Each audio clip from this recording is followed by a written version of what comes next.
So my last video, I mentioned the new James Bond movie that's going to be coming out in 2020. And, I had seen the trailer, and the trailer showed a lot of promise. And I stick to that conclusion. The trailer looks good. Some new light has shined on this whole thing, or potentially shined on it. I have heard that the essential plot of this movie is that James Bond is no longer 007.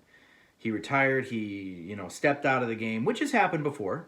Not gonna lie, in other Bond movies, but that this female character that will be fighting alongside him is, in fact, now 007. I don't like that. It is just a rumor. There's no official source that I found that says that is the distinct fact. However, I dug a little bit deeper into this, and apparently this movie has gone through some kind of production hell, and they had some good writers on there. But I noticed that under the writers, they have added a woman writing or co-writing, script doctoring, a James Bond film. Well, who is this woman? I don't know. I clicked on her IMDb, I looked a little further into it. She was also one of the writers of Solo, a Star Wars story.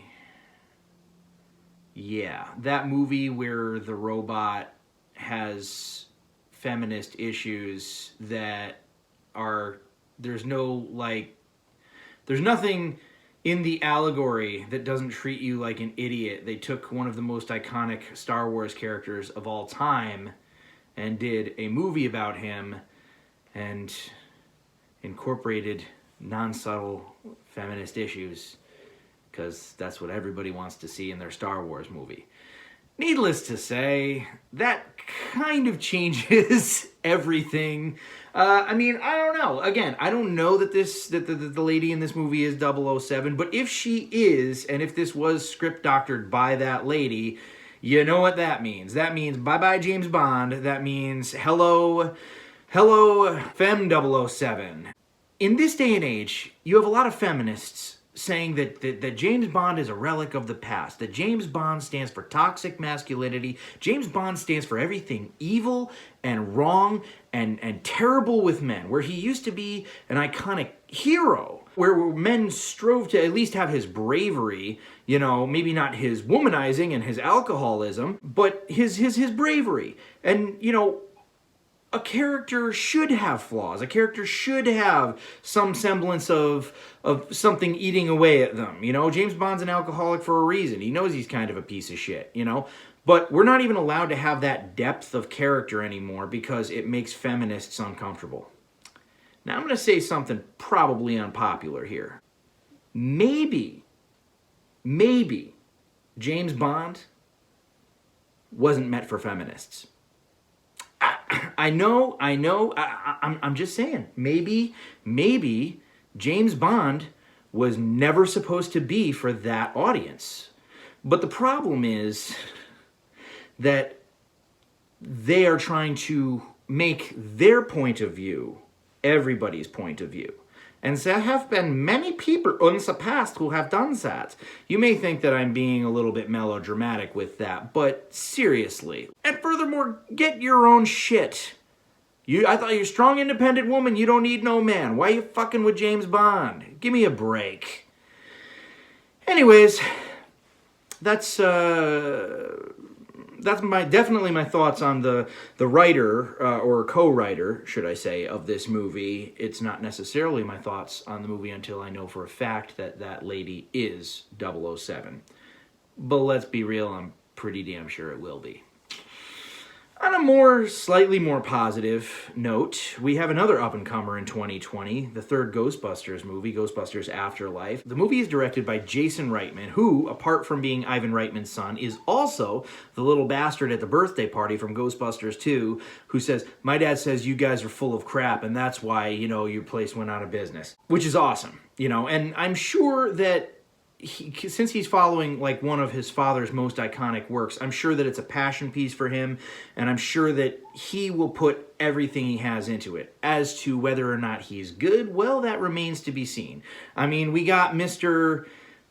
80s living in the now Finn Wolfhard in this movie, because why not? He's all things 80s at this point. And I mean, I'm not complaining. I like Finn Wolfhard. I think he's a great actor. I like the girl that they picked to be Egon's granddaughter, who, I mean, they don't say that in the trailer, but I mean, all evidence points to the fact that that's Egon's granddaughter. And the casting would have been perfect because she looked like she could have been related to Harold Ramis, you know, God rest his soul. Not that he's going to hell or anything, but like, you know, just, I miss the guy. And you got Paul Rudd in it, who's a professor. Now, the one thing that I can say from this trailer, what little it shows, and that's probably the biggest beef I have with it, I mean, you know, it's...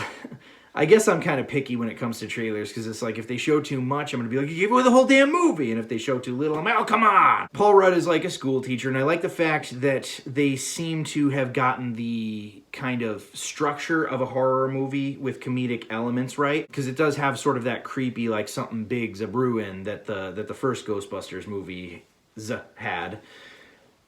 I like the fact that Slimer gets out of the ghost trap that they have, and they're chasing it around in the Ecto. That's all really cool. Everything that I saw looked cool. I think the biggest bummer is that they didn't have any of the old Ghostbusters in it. Now, I had seen a picture online of Bill Murray, like today Bill Murray, old Bill Murray, in the Ghostbusters jumpsuit with the proton pack and everything, like, ready to go. So I'm pretty sure that he... Dan Aykroyd and Ernie Hudson are going to be in this movie. I wish we had gotten to see a little bit of them so we could have a little bit more of that old Ghostbusters feel. But, I mean, if they are in the movie, and especially if they're only in the movie for a little while, I'd just as soon save it for the ending, I suppose. So that's probably why they didn't show it. Everything looks like it could be good, but they only gave us a little, so it's really kind of hard to gauge for certain where they're going to go with it or how they're going to do with it. You know, it's a pretty big act to follow. But, like I said, I have no doubt in my mind that this is going to be like a passion piece. He's not going to want to, like, destroy his father's legacy. He's not going to want to let him down. He's going to want to do the best that he can. So, you know, even if the movie isn't great, I still think that it will be a swing and a miss. You know, it won't just be a miss, it'll be a swing and a miss. He'll step up to the plate and he'll give it every ounce of creativity that he's got. Here's hoping that it's good, 2020. So we got one movie that has pissed feminists off and another movie that is turning a once great franchise into a feminist pile of woke shit. Interesting. 2020 is going to be an interesting year. And that's all she wrote.